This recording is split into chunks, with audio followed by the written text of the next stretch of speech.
Oi pessoal, tudo bem? A nossa transmissão ao vivo de hoje é com o Dr. Braulio Zorzella. Ele é especialista em parto normal humanizado. Ano passado o Braulio ele teve um índice de mais de 90% de partos normais. E se você tiver alguma dúvida sobre esse assunto, é só deixar a sua pergunta no comentário que o doutor vai responder durante a nossa transmissão ao vivo. Bom, Braulio, obrigada por nos receber hoje aqui. Eu queria que você contasse primeiro um pouquinho da sua trajetória. Como que você acabou indo para esse lado do parto normal? O que te levou a isso? Porque hoje a gente vê muitos médicos especializados em cesárea, na verdade, né? Bom, eu acho que o que aconteceu comigo foi, na época da faculdade, quando eu estava cursando medicina, eu tinha entrado com outro propósito, eu não imaginava que eu iria trabalhar nessa área. E num estágio obrigatório, no 5º ano da faculdade, que era obrigatório ir lá assistir um parto, eu fui assistir um parto. Uhum. E como qualquer outro procedimento eu assistiria. Só que aquilo me deslumbrou muito, foi uma coisa que eu me apaixonei muito naquele momento, por um parto. Principalmente pelo fato do bebê ter ido com a mãe naquele momento, foi um parto normal nesse dia. E aí eu fiquei muito encantado com aquilo. Assim como um homem quando se apaixona por uma mulher ou vice-versa, que fica com estrelinhas voando assim, você fica semanas pensando naquilo. E eu gostei muito daquilo, e eu falei, nossa, eu quero trabalhar com isso. E aí durante os 2 últimos anos da faculdade eu me voltei a trabalhar, a entrar nessa área. E aí então, desde que eu entrei nessa área, eu entrei para trabalhar com isso. Então, se o propósito meu sempre foi trabalhar com parto normal, eu não tive por que ir para o lado da cesárea. Logicamente, quando eu caí no mercado de trabalho, eu senti uma dificuldade extrema em trabalhar com parto normal. E eu tive que, por alguns momentos, titubear e pensar, meu Deus, será que eu estou fazendo certo? Será que eu estou no caminho exato ou não? E eu estava num hospital onde tinha 15 obstetras, os outros 14 só faziam cesárea e eu era o único que trabalhava com parto normal. Aí comecei a me questionar. E em 2010, teve um evento da Reúna, que é da qual eu faço parte hoje, que é a Rede de Humanização pelo Parto e Nascimento, e foi um evento em Brasília em 2010, inclusive esse ano, em 2016, agora vai ter um outro evento em novembro, final de novembro, um evento super movimentado, 3.000 pessoas inscritas, e aí foi lá que eu encontrei muitas pessoas que hoje trabalham com humanização e que daí me apoiaram para falar, não, é esse caminho mesmo, e aí a partir daí eu continuei sempre trabalhando com parto normal, parto humanizado. Bom, acho que uma dúvida que as mulheres têm normalmente é o que é o parto humanizado, né? O que é isso, afinal? O que é isso? Tá. Acho que é interessante então a gente entender quais os 3 modelos de atenção que tem hoje ao parto. Tem 3, basicamente.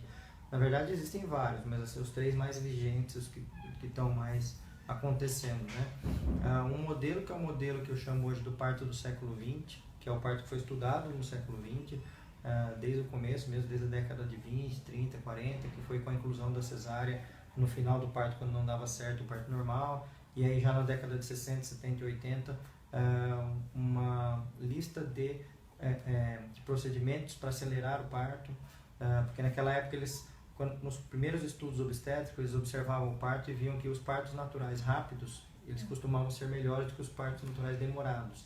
Então eles pensaram, bom, vamos solucionar isso, vamos acelerar todos os partos, que está tudo certo.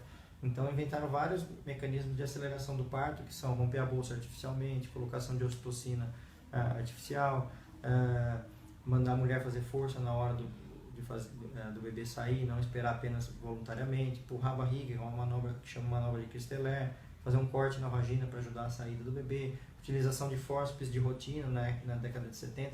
Então esses mecanismos todos de aceleração. E mais do que tudo, o que caracteriza esse método do parto do século XX é o sequestro do parto da mulher pelo sistema, né? E o sistema, seja o hospital ou seja o médico, diz para a mulher assim, olha mulher, você vai ter que ter o parto aqui dentro desse hospital, agora é obrigatório ter o parto aqui porque aqui é melhor, e eu que vou decidir por você o que vai ser o parto, né? Então isso caracteriza o parto do século XX. E logicamente que se você observar que nesse momento que o parto foi sequestrado da mulher, muitas mulheres queriam de volta esse parto, né? E foi surgindo um termo que hoje em dia já está bem batido, que é o termo violência obstétrica, né? Que é onde você sequestra da mulher os direitos dela decidir junto, né? E hoje ainda mais a gente fala de aplicação de evidências científicas que estão não consideradas mais atuais, estão antigas, isso também entra na violência obstétrica. E aí o que aconteceu naquele momento? Houve uma necessidade de surgimento de outros dois modelos, né? E uma necessidade foi para o lado da cesárea eletiva, que é um segundo modelo, que é não passar pelo trabalho de parto, simplesmente ir lá e fazer cesárea antes de tentar o parto normal. Esse é um modelo. A famosa cesárea agendada, né? Cesárea agendada, isso. Ou mesmo a cesárea eletiva, não necessariamente ela é agendada. A mulher pode entrar em trabalho de parto e fazer cesárea sem tentar parto normal, mas ela é eleita como sendo a maneira do parto. E aí, no final do século XX, que daí eu já vou chamar do parto do século XXI, vai ser o parto humanizado, que ele caracteriza-se pelo quê? Você devolve o parto para a mulher, fala, não, o parto é seu mesmo, você que decide por ele, você decide se vai ser parto normal, você decide se vai ser cesárea, porém, através de informações você vai decidir isso. A enorme maioria das vezes a mulher decide por parto normal, uma pequena parte das vezes a mulher realmente informada decide por cesárea, né? Isso tem números nos partos europeus, mostrando que 0,5% das mulheres assinam um termo para fazer uma cesárea eletiva, né? Ou seja, a mulher que se informa realmente, então a tentativa primeiro de um parto normal.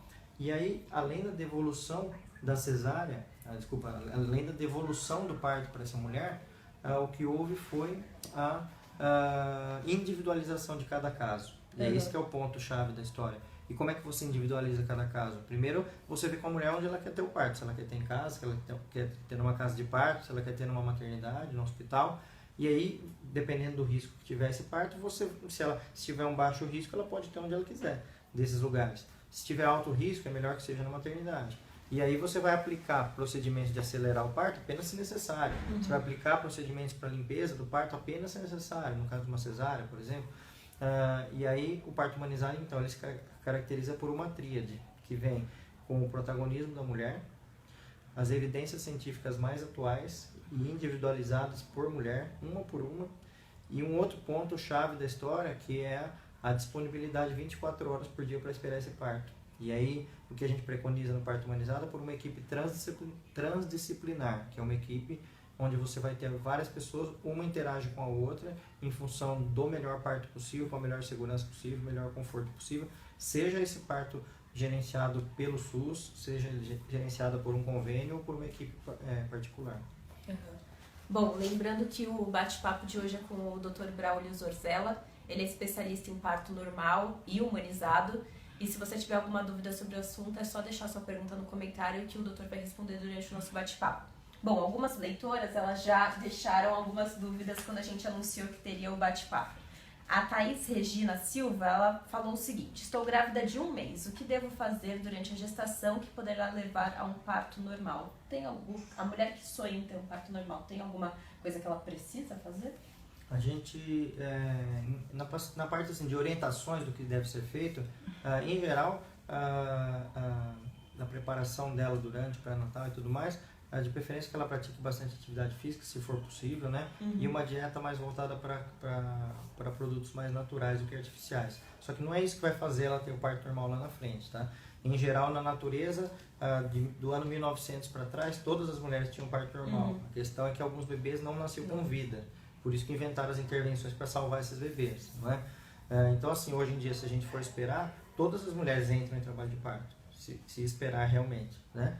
E aí, durante o trabalho de parto, se decide a via final de parto. Então, em geral, o que tem que fazer é esperar. Basicamente, é esperar entrar em trabalho de parto. Esse é o ponto-chave da história. Segundo lugar, ela encontrar um local ou uma equipe que apoie essa espera. Porque isso que é mais importante. Porque uma das grandes causas do grande número de cesáreas no Brasil é a mulher não encontrar um local que haja espera pelo trabalho de parto. Então, o próprio sistema, seja o médico ou o sistema mesmo, decide que tem que ser a cesárea marcada naquele horário e não dá para esperar. Então, o principal de tudo é esperar o parto normal e ter uma equipe que apoia. Esse que é o ponto-chave. Bom, a Marina Rosa, ela falou o seguinte: tenho 34 anos, tenho um filho de 7 anos. Gostaria de saber se posso ter outra bebê sem risco com essa idade. Na verdade, a gente tem que, acho que, voltar essa pergunta pro seu assunto. Uma mulher que já é um pouco mais velha, já teve um bebê com cesárea, ela pode ter um parto normal depois? Bom, a idade não tem influência nenhuma em relação ao tipo de parto. A mulher pode ter 13 anos de idade, ou 43, ou 45 anos de idade, que não vai mudar o tipo de parto. Então, a idade não tem absolutamente nada a ver com isso.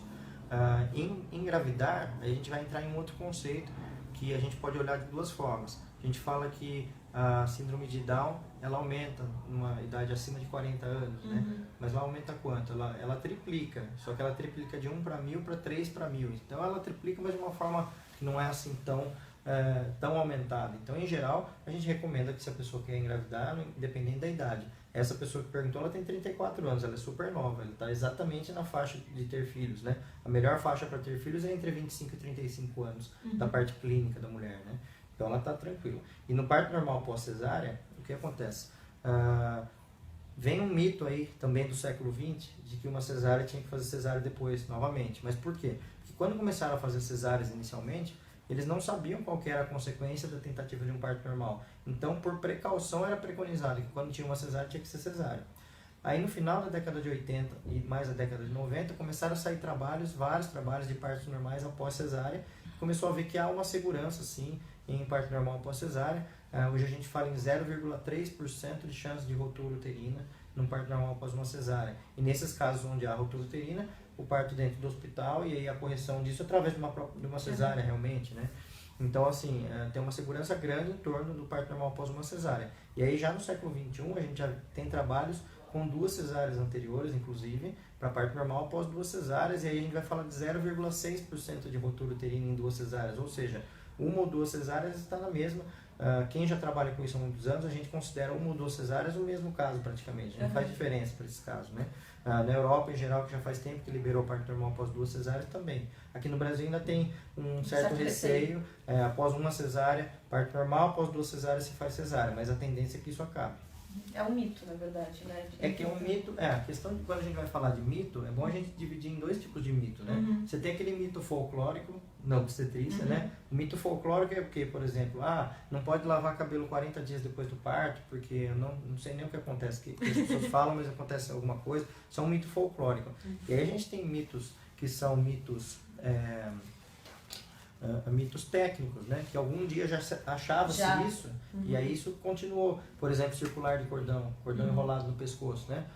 E é muito fácil desmistificar. A gente sabe que o neném não respira nem pelo nariz nem pela boca. Então não tem como você enforcar um neném que não respira pelo nariz e pela boca, né?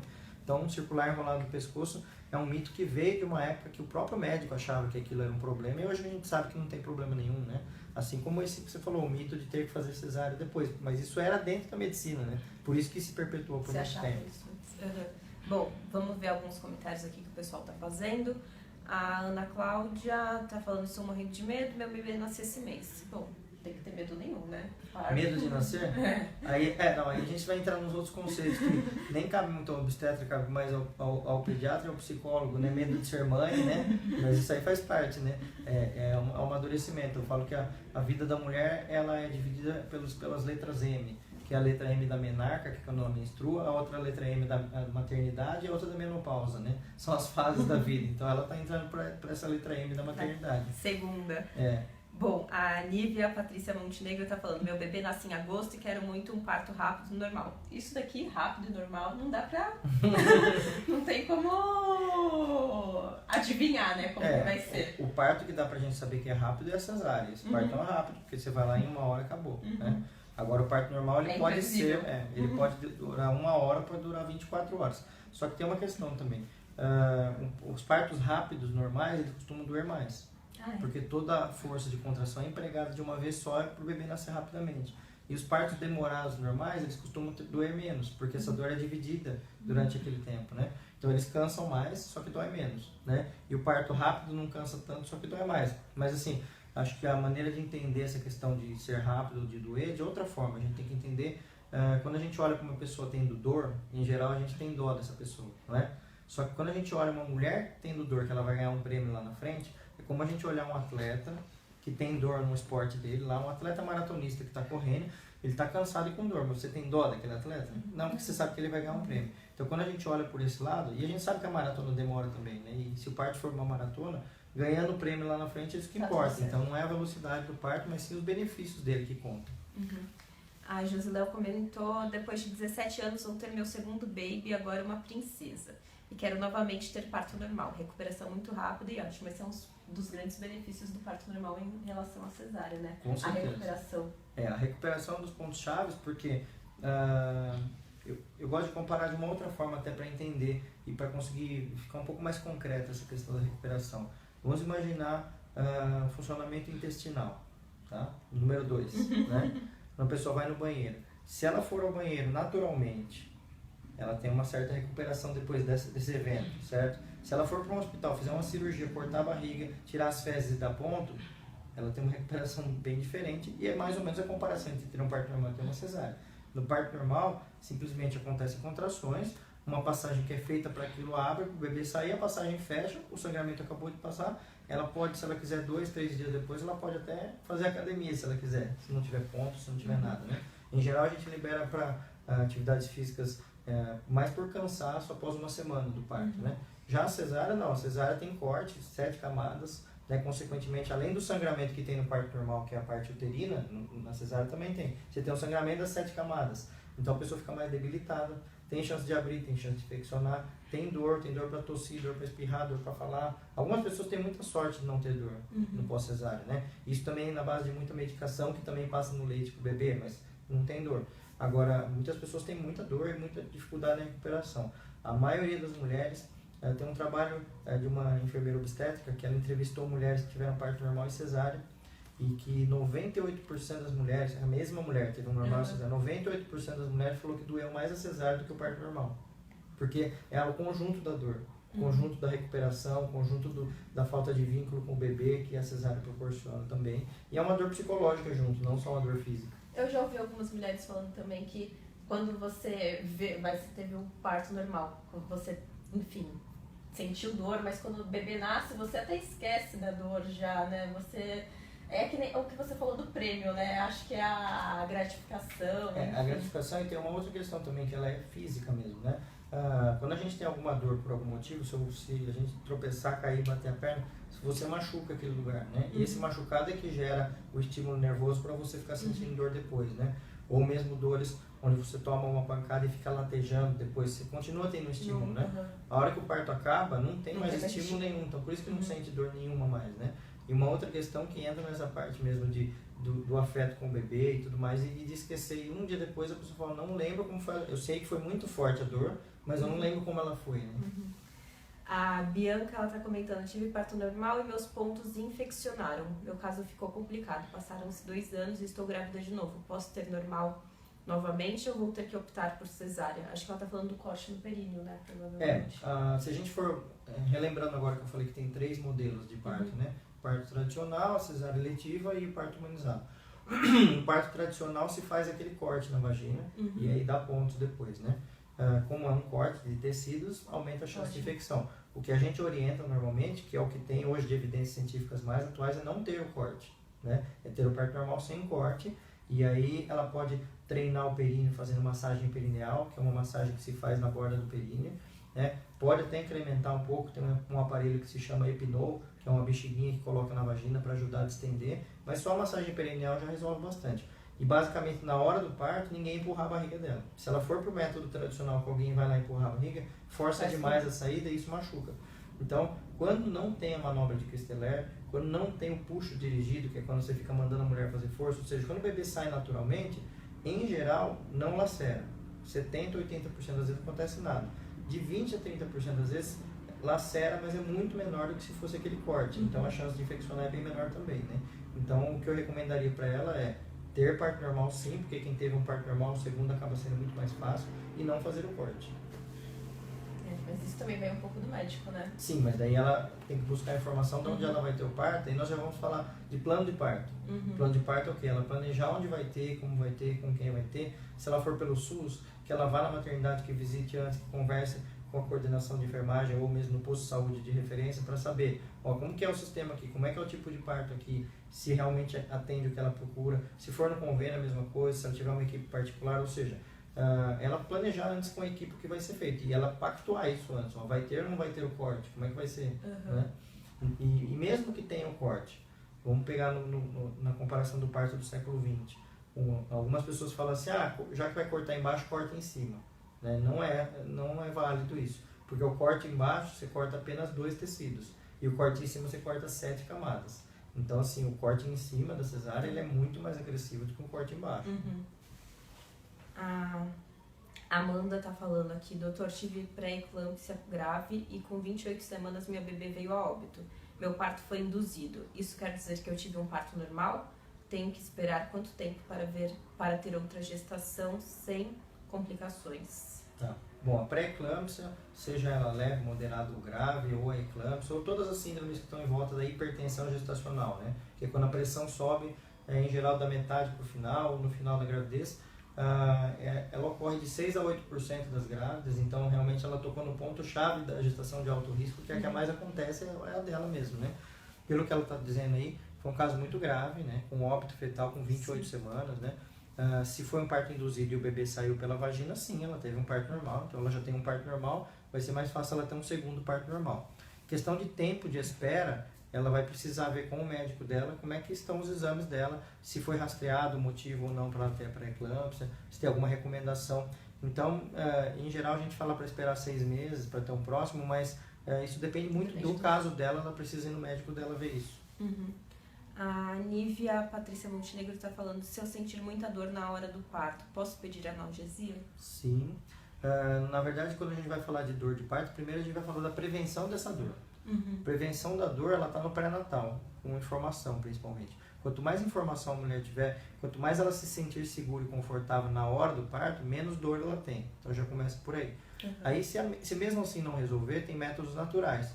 Água quente, por exemplo, massagem, são métodos naturais que ajudam bastante. Água quente tanto em chuveiro quanto em banheira, são coisas que ajudam muito. E se nada disso resolver, sim, método farmacológico, que ela falou, que é a analgesia de parto, que é feito por um médico anestesista, e é uma anestesia muito parecida com a da cesárea, só que tem algumas peculiaridades, né? É feita na coluna, e essa analgesia, ela tem a intenção de daqui, da região abaixo do seio para baixo, até as pernas, bloquear praticamente 100% a dor, só que ainda manter a movimentação. Então, quando é feita uma boa anestesia por um bom anestesista com as medicações certas, a mulher não sente dor nenhuma e ela consegue inclusive andar com anestesia, consegue fazer força e aumenta um pouquinho a dificuldade do parto acontecer, porque ela tem que fazer uma força um pouco a mais do que seria natural, mas assim, o custo-benefício de tomar anestesia é muito bom. Bom, lembrando que o bate-papo de hoje é com o Dr. Braulio Zorzella. A gente está conversando sobre parto normal e humanizado. Se você tiver alguma dúvida, é só deixar nos comentários que o doutor vai responder durante o bate-papo. Bom, vamos lá, tem bastante pergunta. A Elis está perguntando por que a maioria dos médicos particulares querem forçar a gente a fazer cesárea. Eu lutei muito para conseguir ter parto normal e meu médico nem pagando quis fazer o normal. Isso daí é um problema do sistema, né? Na verdade, no Brasil, a gente tem 2 sistemas de saúde totalmente independentes um do outro. Um é o SUS, que é o sistema público, que atende 75% das mulheres, ou dos brasileiros em geral. E temos o setor suplementar, que atende 25%. Dentro do setor suplementar, tem uma divisão também, tá? Ela falou médico particular. Não sei se o conceito está correto aí, como ela quis dizer, mas assim, dentro do setor suplementar, você tem um médico particular. Particular é aquele que não trabalha pelo convênio. Ele recebe diretamente da paciente. E aí você tem um médico que trabalha por convênio, e esse não é um médico particular, ele é um médico conveniado, né? Então ele recebe, a mulher paga por convênio que paga para ele. Então tem um intermediário aí que é o convênio. O que acontece nesses setores? Em geral, muitos médicos trabalham nos dois, tanto com convênio quanto particular. E o convênio brasileiro é o pior ingrediente, trouxe o pior ingrediente possível para acontecer tudo isso que está acontecendo em relação ao número de cesáreas. Porque o que aconteceu? Os convênios surgiram na década de 80. Tá? Inicialmente eram empresas que começaram a vender serviços médicos e isso demorou para ser regulamentado. Tá? No ano 2000 foi fundada a Agência Nacional da Saúde Suplementar, que é a agência que regula o setor suplementar. Né? O Ministério da Saúde regula o SUS e a Agência Nacional regula o setor suplementar como um braço do Ministério da Saúde. E aí no ano 2000, então nós estamos com 16 anos apenas de Agência Nacional da Saúde Suplementar, ou seja, ela está engatinhando ainda em algumas questões em relação a regulamentar o serviço. E o que aconteceu lá atrás, quando ela foi criada? Não houve a previsão da disponibilidade 24 horas por dia no setor suplementar. Então o que acontecia?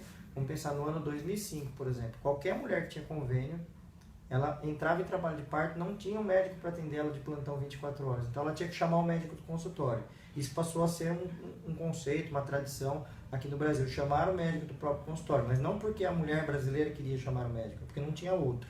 Né? Então, O que aconteceu no setor suplementar? A falta do serviço de plantão 24 horas gerou uma cultura em torno de a mulher chamar o próprio médico. E isso que aconteceu, a grande maioria dos médicos não recebia por essa disponibilidade, por estar disponível, então ele preferia a cirurgia com hora marcada. Então é isso que acontece. Aí, se ele trabalha no convênio e eles têm disso para o particular, a enorme maioria dos médicos que trabalham nesse setor acaba indo para o lado da cesárea marcada por não estar acostumado ou por não ter gerenciamento para trabalhar com a espera 24 horas.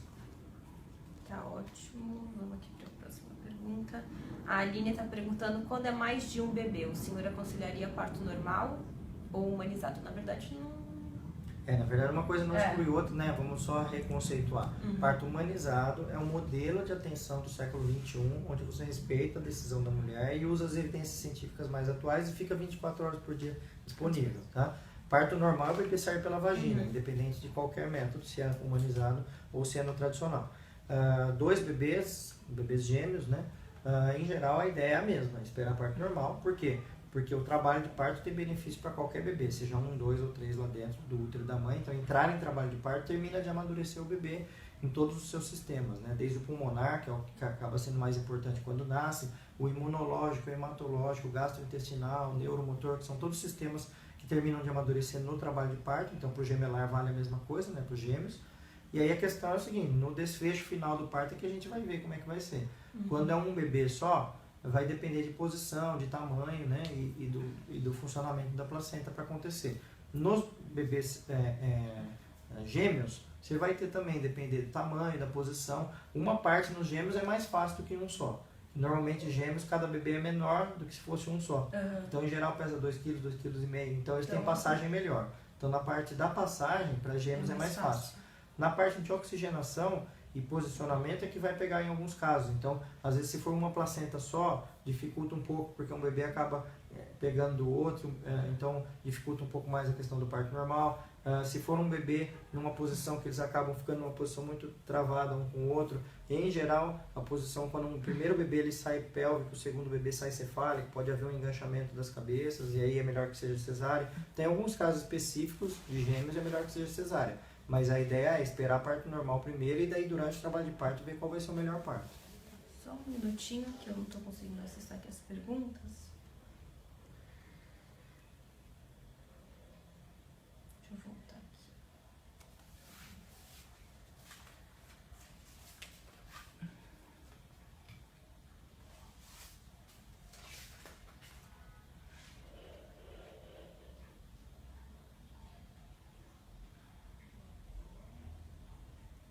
Estão elogiando bastante aqui. Então, Tá.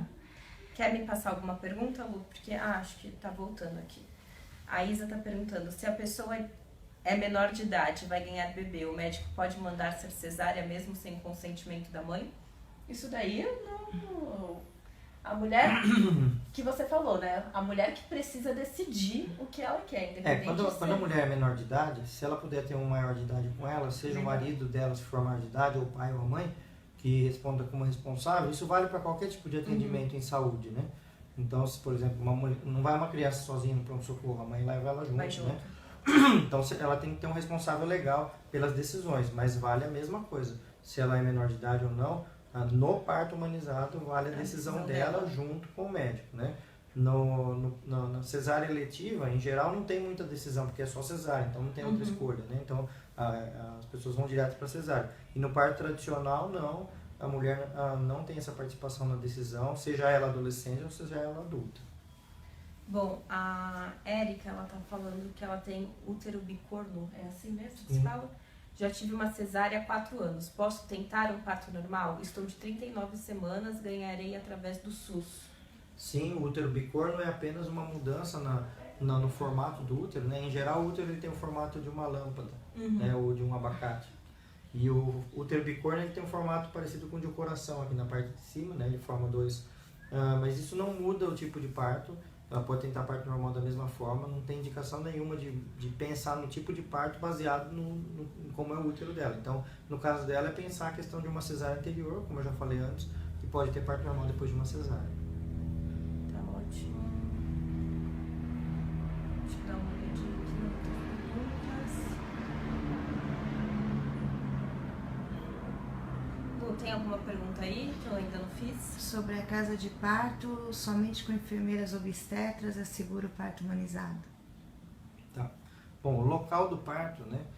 Quando a gente vai falar de casa de parto, vamos falar de todos os locais de parto, né? Então, imagina aquelas brincadeiras de dardo, que a gente tem um alvo, né? Você tem uma bolinha pequena no centro, depois você vai tendo as bolas, os círculos maiores em volta, né? Quando a gente vai pensar onde que deve ser o parto, se é dentro de um centro cirúrgico, se é num centro de parto normal, numa casa de parto ou na própria casa da pessoa, você tem que pensar em questão de risco,